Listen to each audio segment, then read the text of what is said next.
Ученые Национальной академии наук Кыргызстана исследуют ледники на северо-западном склоне массива Акширак. Эти наблюдения помогут сделать выводы об изменении климата в нашей стране и во всей Центральной Азии.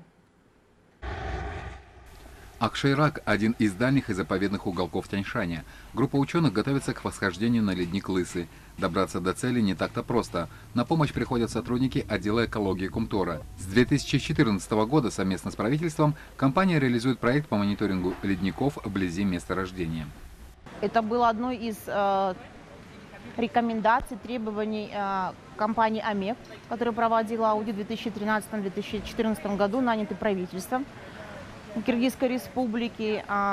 И также мы сами хотим убедиться, действительно ли имеется фактор техногенного воздействия на ледники. Да. Одна проба грамм 100.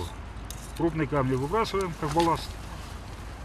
Пробы, взятые с марены ледника, отправят на анализ. Ученых интересует состав пыли. Среди частичек местной горной породы им все чаще попадается пыль из пустыни на месте, где когда-то было Аральское море. Однако больше пыли специалистов беспокоит глобальное потепление. Именно оно – главная причина таяния ледников по всему миру. Длинный ряд наблюдений метеорологических на наших кыргызских метеостанциях, Караколе, вот это Тяньшанская метеостанция, сейчас на Кумторе, с 1933 года наблюдают. Этот длинный ряд наблюдений показали, что идет тренд повышения температуры. За последние 50 лет средняя температура в горах повысилась на целый градус.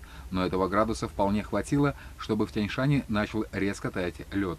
На сегодняшний день площадь оледенения в Кыргызстане сократилась на 20%. Сокращение ледников и отступание ледников, оно происходит глобально по всему территории Кыргызстана и по всему миру. В условиях высокогорья последствия глобального потепления проявляются быстрее, чем нам кажется, предупреждают специалисты. Вот это глобальное потепление будет продолжаться минимум 100 лет. Минимум 100 лет еще. После этого, после прекращения глобального потепления, будет переходный момент, когда опять будет очередная стадия похолодания. И это переломный момент наступит не ранее, чем, по нашим подсчетам, не ранее, чем через 200-300 лет.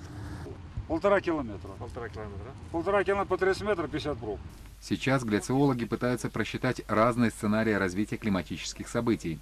Ведь активно изучать глетчеры в Кыргызстане стали относительно недавно. В 2013-м при поддержке компании Кумтор гляциологи России и Кыргызстана составили каталог ледников массива Акширак и провели оценку изменения площади оледенения. Помимо снаряжения экспедиции, ежегодно компания заказывает и дорогостоящую съемку ледников со спутника.